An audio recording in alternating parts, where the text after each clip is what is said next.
hej, rozmýšľam, ale on je extrémne žiarlivý. Takže nechcem mu... Je to tak... Práve počúvate. Počúvate Show Up Podcast.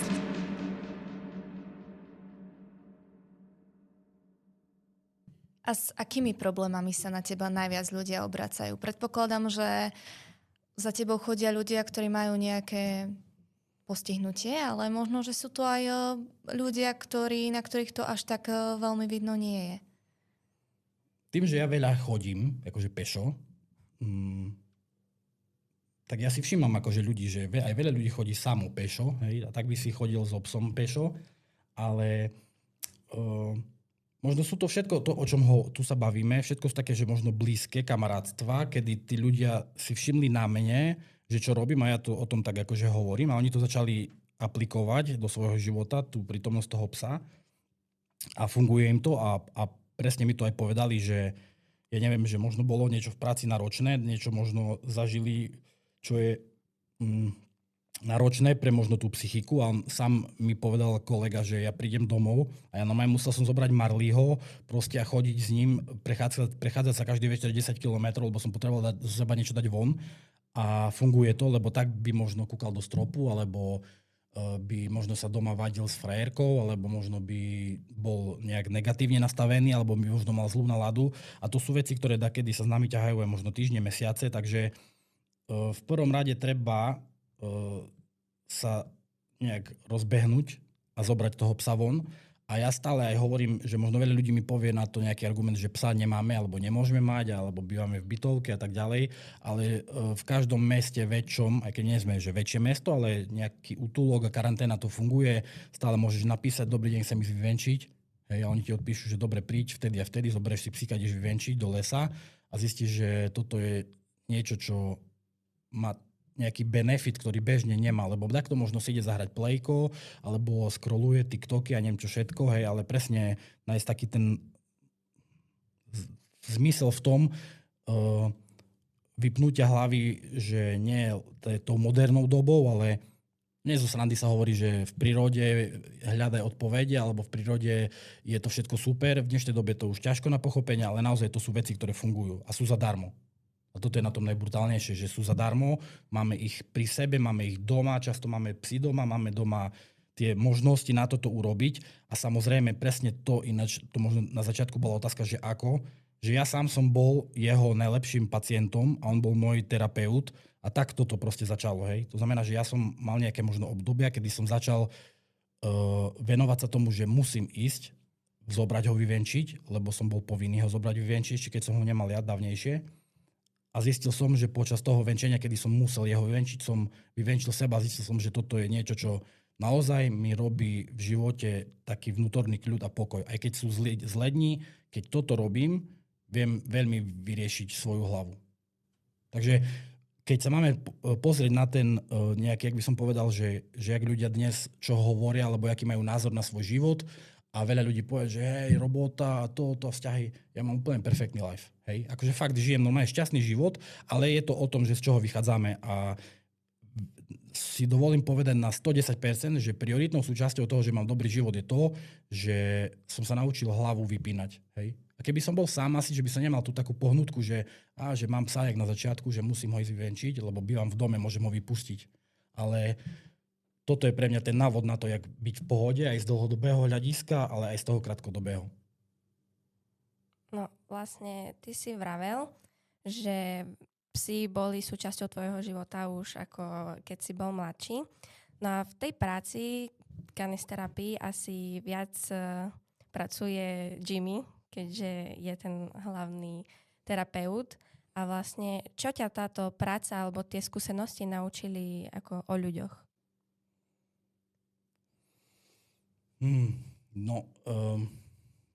Ja často som to robil, ešte keď sme robili tie kurzy, samozrejme, že to je nejaká, nazvieme možno prioritne dobrovoľnícka činnosť, ale tým, že zastupujeme občianske združenie, kde to v stanovách máme, že môžeme aj terapeutickú činnosť vykonávať, ale není to, nechcem povedať, že to o peniazoch, to práve že vôbec není, lebo bereme ohľad na to, že tie organizácie alebo tie zariadenia sú závislé od financií, možno z vlastných zdrojov a tak ďalej. To znamená, že často to je nezištná záležitosť.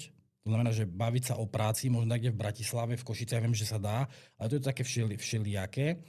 Ale toľkokrát bola situácia, že pri tej kaníske samotnej, keď sme ju, a keď akože nikto nemal skúsenosť s deťmi, ktoré majú ADHD a autizmus a mix a sú tam traja a zrazu ja sám by som ho zobral pod pazuchu, by som vyskočil z okna, utiekol by som stamade, lebo to bolo už na mňa že extrém, že jedno decko, tak som to povedal, jedno dieťa mi chcelo vyliezť na hlavu, druhého ťahalo za chvost, ďalšiemu pchalo prsty do úst, hej. Potom ďalší mi liezlo do tašky, jednoducho taká nekoordinovaný mix, hej, to samozrejme učíme sa na sebe, ale vtedy si človek uvedomí, že to nie je vôbec o mne, ale je to o ňom, lebo on by si zaslúžil takú výplatu, že dovidenia, lebo toto, keď cez neho prejde všetky tie deti, aj keď má to ten zmysel, aj ten, by som povedal, že vyučný pre tie deti, lebo tie deti naozaj choré sa vedia veľmi šikovne napojiť na toho psa, aj keď na človeka napríklad nechcú. To znamená, že s psom komunikovať bude, a s človekom nie. Keď dám úlohu, keby ja som mu dal nejakú úlohu voči sebe, nebude sa mu chcieť robiť, ale automaticky, keď ho prepojím na psa, i hneď chce robiť so psom. Takže perfektne to funguje, hlavne toto sú presne tie veci, že tie deti možno majú tiež nejak to ináč vyskladané aj po tej stránke možno energeticky, alebo nejak pudovo, alebo nejak zmyslovo a ten pes to vie čítať. Hej. Preto to perfektne funguje. Ale ja som skôr tak... že on naozaj ten pes, pre ňoho je to ťažká práca, lebo ja presne na ňom vidím, že aj keď ideme len možno na pol hodinu, alebo rozdelíme si to nejak, že hodinu ideme niekde robiť, na skupiny a tak potom na ňo to naozaj akože vplýva rapidne, bohužiaľ negatívne. A to presne hovorím o tom, že ten psík je potom pol dňa úplne offline a on sám potom potrebuje tú psychohygienu, preto sa zoberieme a ideme kde na 15-20 kilometrov, kedy ten pes vypne. Hej. Takže nie je to vymyslené, akože ono to reálne funguje, to, že tomu musíme začať veriť a tak to je samozrejme fakt, ale sú veci podložené nejakými štúdiami a tá kanisterapia akože fakt, že funguje. Hej. Ale čo sa týka tých detí, no, jak hovorím, je to také, že je to náročné. Poviem pravdu, že by som povedať, že sa už tomu vyhýbam, ale tým, že má už aj svoj vek, ten seniorský, tak jasné, že tu skôr takú tú pasívnu činnosť vytvárame, po prípade nejaká poslušnosť, hladkáčky a tak ďalej, ale už to také samotné napojenie na tie deti, čo sú nejak chore, to je to, aj na mňa to je veľa, hej. Aj keď minule naozaj tá situácia bola taká, to je presne o tom prepojení, že ja som bol už taký, že musím to stopnúť, lebo už sa to vymklo a on sa tam aj takto zvalil, tak sa pretočil na chrbát, on ležal podobno a on aj sa kúkol na mňa a mi hovorí, pohode, hovorí. Hej, proste dal mi najavo, úplne pohode, nechaj to tak. Hej, a presne toto je presne tá kanisterapia, na tom je super, že ten vzťah s tým psovodom a medzi psom musí byť na takej úrovni, že by sme si to takto vedeli vykomunikovať. Čo je taká najvtipnejšia situácia, ktorá sa vám spolu stala, alebo také, že vlastne Jimmy si robil svoju prácu medzi ľuďmi a ty si vedela, ti to prišlo také, že vtipné? Vieš, čo je na ňom pecka? On, keď veľmi dobre vie si uvalašiť, hej, si prdne si také bomby pri deťoch. Toto je také, že pre mňa, že teraz nie. Hej, a to sú také tišáky, že to v tom, akože je číslo 1, to je akože úsmevné. Často sa, a to nie je, že sa stane, to proste mi zrobí furt. Ale možno to je znak dobrý, že sa uvoľní, chápeš, že je v pohode. Často sa mi stávajú také veci, že idú rodičia s deťmi a že aha, oci, že to je dalmatinec. A ocko povie, že to nie je dalmatinec, to je border collie, hej. Takže toto sú také veci úsmevné, že ľudia vôbec nevedia, nemajú ani šajnu. Rozmýšľam nad takými úsmevnými vecami. Áno, napríklad teraz sme pár dní dozadu boli na takom kurze, akože boli sme len pozvaní jak hostia, kde boli skôr taká, že služobná kinológia sa riešila a teraz bol tam taký, všetci sa z toho smiali, lebo bol tam taký, by som povedal, ja rozmýšľam, jak by som to pomenoval. Dajme tomu, že to je nejaký maličký, neviem, či to je súd, alebo čo taký, jak drevená kocka, ktorá nemala vrch, hej, veko, mala len dno. A bolo to dosť vysoké, to znamená, že ja som chcel, aby on z tamadeľ si niečo vybral. Hej. To znamená, ja som mu tam hodil granule a teda všetci to tam skúšali, hodili granule a bez toho, aby som tomu psovi niečo povedal, musel to tam aj vybrať. Hej. A všetky psi prišli, vyvratili to, povyberali si tam aj. Hej. No a teraz ja som prišiel a som hodil, takto sme stali asi 10 ľudia dookola, bol tam len Jimmy sám a teraz ja som mu zobral granulky, ja som mu hodil do tej misky a on sa na to kúkol a teraz nie, že by išiel to vybrať, ale on si takto sadol, sa kúkol na mňa a ešte tak, že hej. A si začali smiať, že vidíš, že jak je to nastavené, tá komunikácia medzi tým majiteľom a psom, že jednoducho on nebude sa tam šarpať do tej júry, proste, on ti dal najavo, že vyber mi to. Ale akože ono to je také, že úsmevné, lebo ktoré proste jednoduché psi si to sami vyberú a toto hovorí o tom vzťahu medzi tým psom a majiteľom v našom prípade, že jednoducho dal mi najavo, že urob mi to ty, lebo ja tu nebudem s tým bojovať. Hej. Takže toto sú také sú akože možno maličkosti. Určite veľa vecí je, na ktoré možno si teraz nespomeniem, ale tak bežne aj deti mu povedia, že aha, že koza, kráva a neviem čo všetko.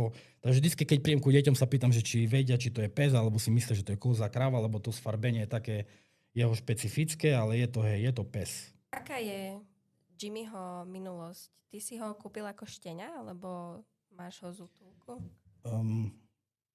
No toto je taká veľmi špecifická vec.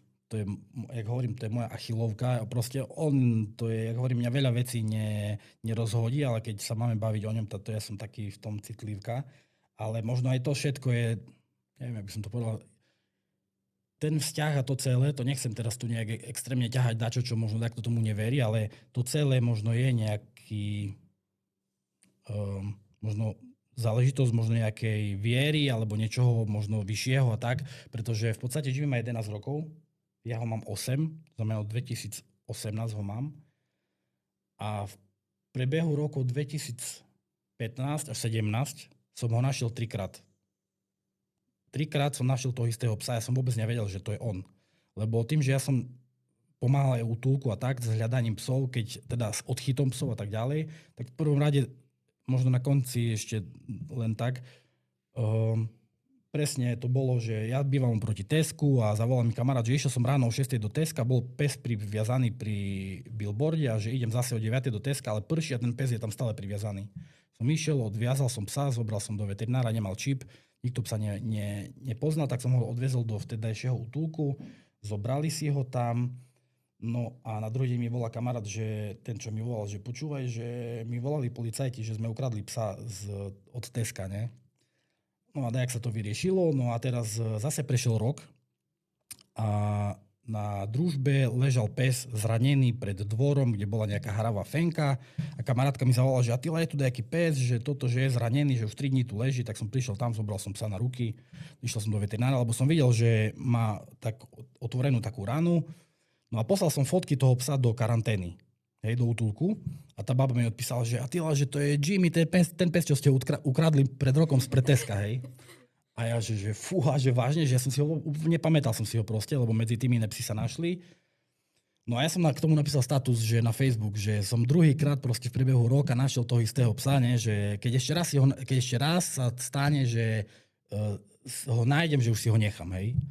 No a zase prešiel, to presne bol február, -17, kamarát, že počúvaj, Atila, ten pes, čo si písal status, že druhýkrát, že keď ešte raz, počúvaj, tu je v takej chatovej oblasti, ja už som ho, je v kotierci, na reťazi, v kuse sa tam dusí na tej reťazi, lebo tak preskakoval, to máme nakamerované, tak, že počúvaj, že príď sa na to pozrieť. Išiel som sa pozrieť, ja som to nakameroval, poslal som to do jednej inšpektorke, do Slobody zvierat, a ona mi povedala, že treba ho zobrať tam ďal preč. A tak toto dopadlo. Tie rôzne, také celé zamotané. Normálne ma oslovila jeho majiteľka pôvodná, hej, normálne na ulici, že to je Jimmy. Už som vedel, že z toho možno bude problém, ale ona povedala, že nás vidí na Instagrame, lebo to môj Instagram je jeho Instagram v podstate a že nikdy by sa tak nemal asi pri nikom, takže je s tým v pohode, len chcela ho vidieť po tej dobe. Hej. Takže dopadlo to dobre, ja som zistil aj presne, kedy sa narodil, aj všetko, takže má to taký, že nazvime, že dobrý koniec. No teda ešte koniec nie, ale táto situácia dobre dopadla. Aj keď... Takže hovorím, to bol pes, ktorý jednoducho potreboval mať tak lásku, on ju nedostával a je jednoducho na to taký, že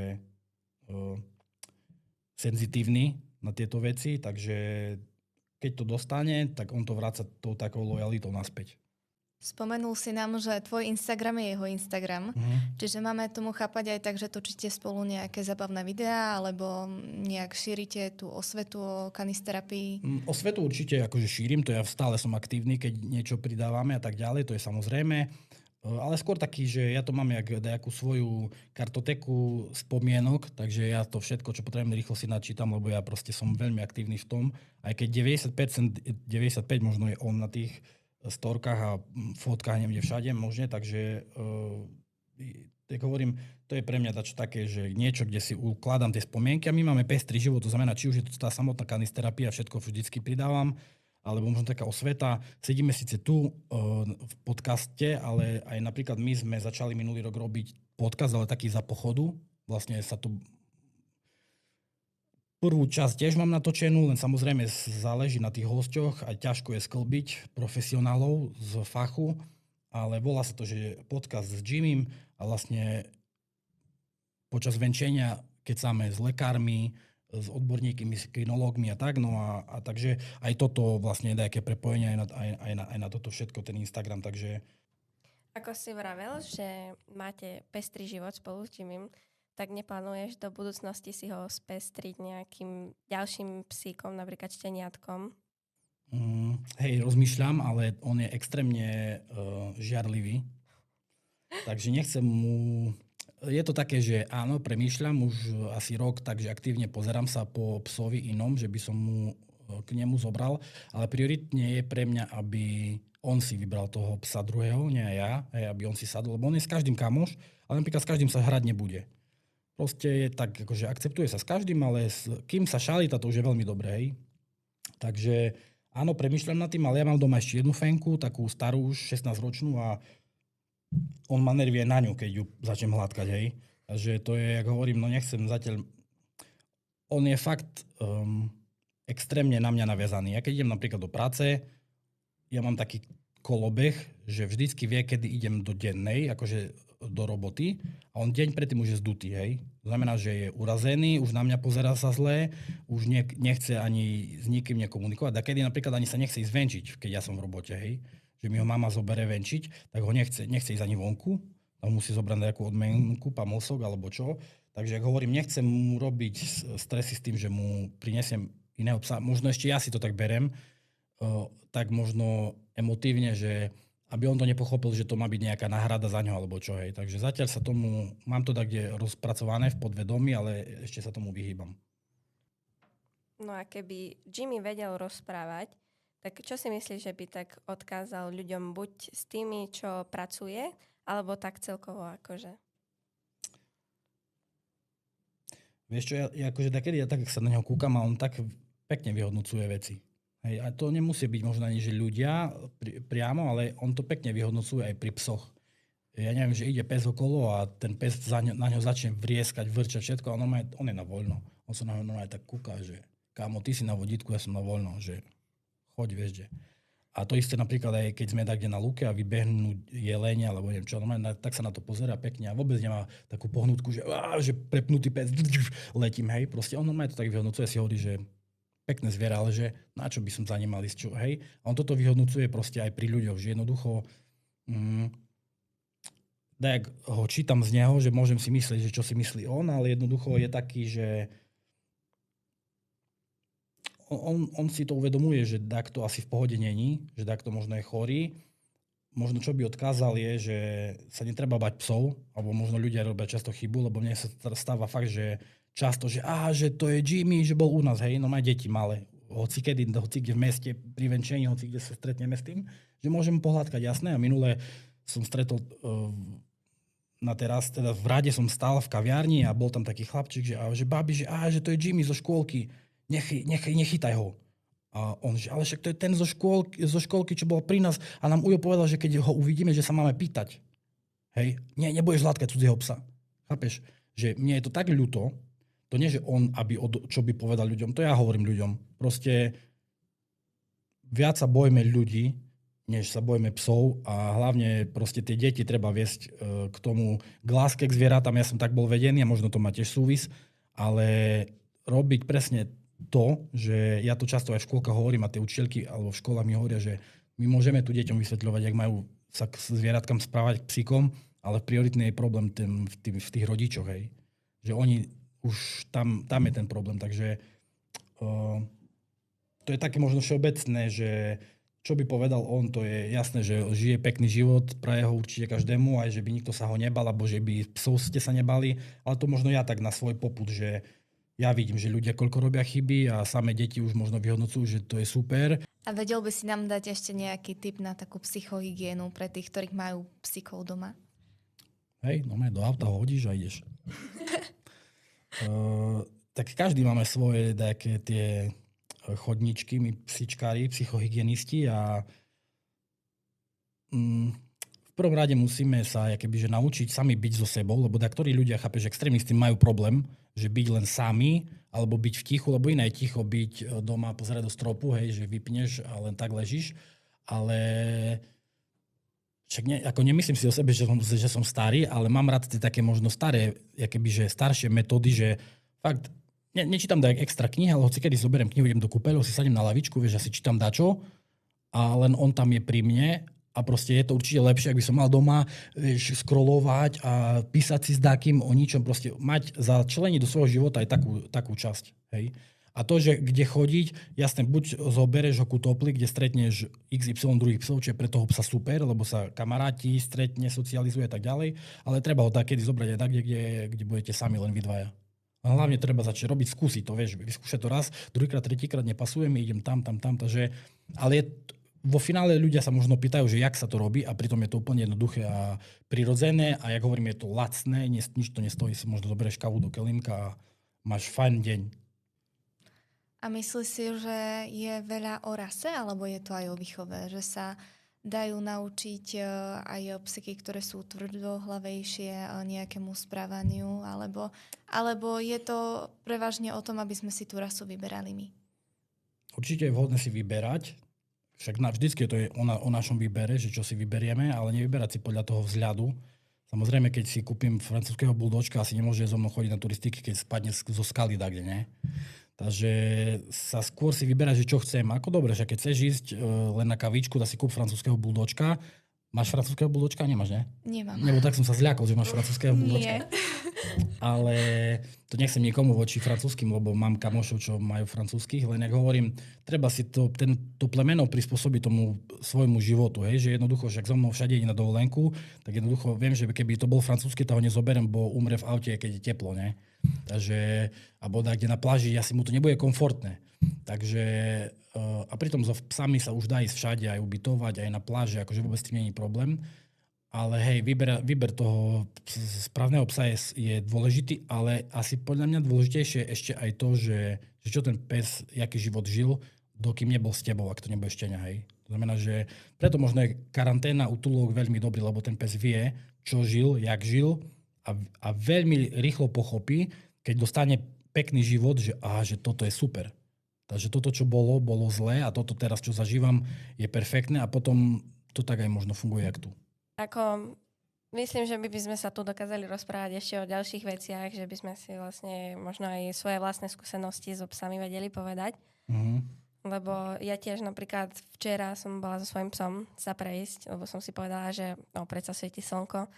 A ozaj, keď som sa vrátila potom domov, tak fakt je to pravda, som sa cítila plne pokojnejšie, ani som nemala proste náladu, že sadnúť si na telefón. Ja som si ľahla do obývačky a pozerala som do steny hore a nechápem prečo, ale cítila som sa veľmi dobre, takže... Hovorí, že bolo pekné počasie, ale vieš čo je pecka? No chod s tým psom, keď prší. Fakt. No ja na ňo dám prší plášť, ja si dám prší plášť, ideme a vtedy není už vonku vôbec nikto, chápeš? Vtedy úplne minule som si to normálne nakameroval, som išiel, bolo tak, že po daždi, bolo 1 hodina ráno, hej. Ale ja mám dakedy takú robotu, že prídem aj o polnoci, o 1 domov, to znamená, že dakedy zoberiem aj jeho a idem sa s ním ešte prejsť, keď viem, že cez deň som veľa nepochodil. A normálne proste to také ticho. Normálne som zastavil v strede mesta, som sa nakameroval, nič si nepočul, iba zvon. Neviem prečo o 1 ráno byl zvon, hej. No tak bazilike každú hodinu sa mi zdá, že tak bije, že... Vieš, a v noci o 1 búchal.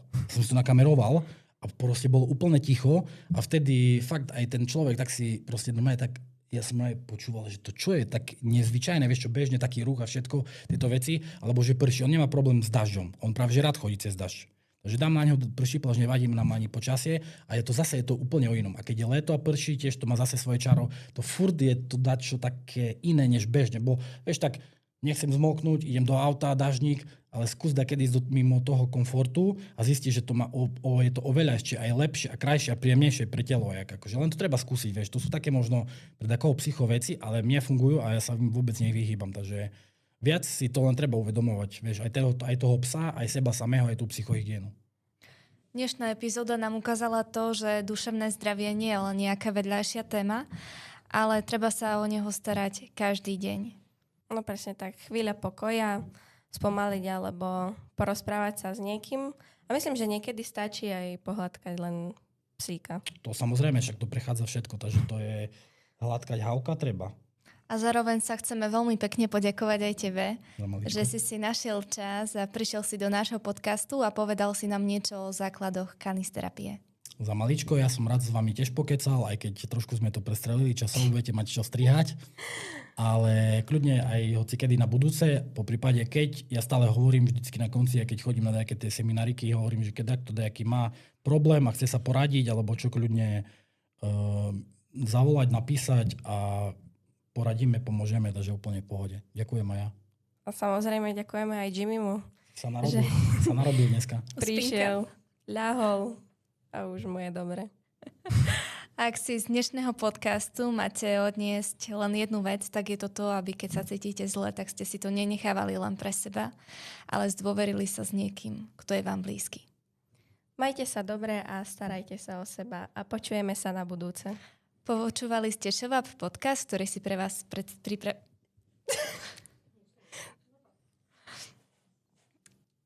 Počúvali ste Show Up podcast, ktorý si pre vás pripravili Natália a Janka.